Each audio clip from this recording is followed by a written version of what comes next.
عليم من الشيطان الرجيم. بسم الله الرحمن الرحيم، وصلى الله على سيدنا محمد وعلى آله وصحبه وعلى من اهتدى بهديه إلى يوم الدين. أما بعد، السلام عليكم ورحمة الله تعالى وبركاته. أما بعد، لي الشرف العظيم أن أقرأ عليكم موضوعا فيما يتعلق بسفينة الصحراء. وهذا المقال أو هذا الموضوع في الحقيقة هو للدكتور أحمد زكي، ولي الشرف العظيم أن أقدم بطاقة مختصرة على الدكتور أحمد زكي. تقديم: الدكتور أحمد زكي أديب وعالم مصري معاصر وأستاذ الكيمياء بجامعة القاهرة، وقد تولى إدارة هذه الجامعة فترة من الزمن، وترأس مجمع البحوث العلمية، وعمل في تحرير مجلة الهلال ومجلة العربي. من كتبه قصة المكروم وكيف كشفه رجاله مع الله في السماء، وله أسلوب خاص في تبسيط العلوم. كما قلنا، أحمد زكي هو أديب وعالم مصري. والموضوع هو كما قلت لكم آنفا سفينة الصحراء. والذي يقرأ عليكم هذا الموضوع هو العبد الفقير إلى الله سبحانه وتعالى الراجي عفوه، عبد الرحمن العربي، الساكن بمنطقة الوادي بالجزائر.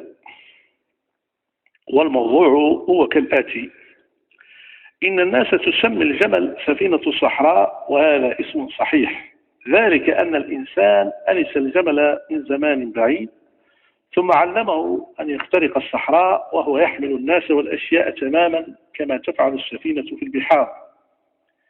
إن السفر بالصحراء ليس سهلا، فالمواضع التي بها ماء بعيد بعضها عن بعض من العسير المشي فيه، وأحيانا تقوم زوبعة ثقيلة مريعة تثير الرمل حتى يملأ الجو.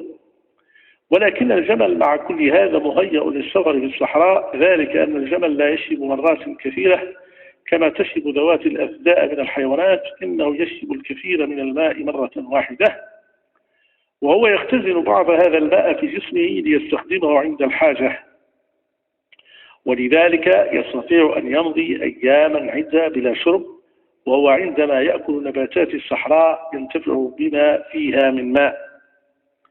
والجمل كما يختزن الماء يختزن الغذاء، ومخزن غذائه السنام الذي على ظهره وهو من شحم، فإذا لم يجد الجمل ما يأكله عاش أياما على الشحم، ومن الجمال ما له سنامان.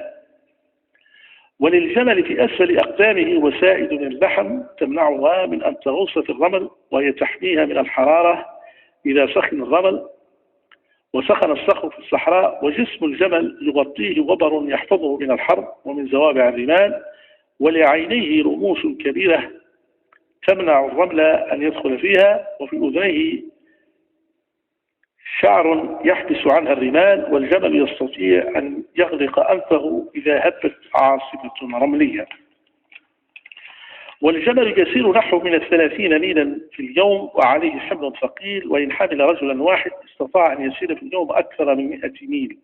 والجمل يهز جسمه جنبا إلى جنب وهو يسير، ومن أجل هذا مصاب الناس كثير، ومن أجل هذا يصاب الناس كثير بدوار كدوار البحر من ركوبه. وأنت واجد في هذا سببا آخر لتسمية الجمل بسفينة الصحراء. والجمل ينفع سكان الصحراء في أكثر من وجه غير أحمال الأثقال، فهم من لبن الجمل يطعمون، ومن وبره ينسجون.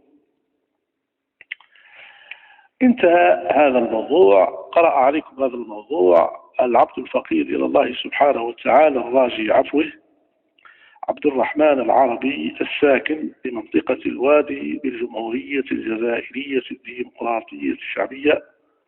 والسلام عليكم ورحمة الله تعالى وبركاته.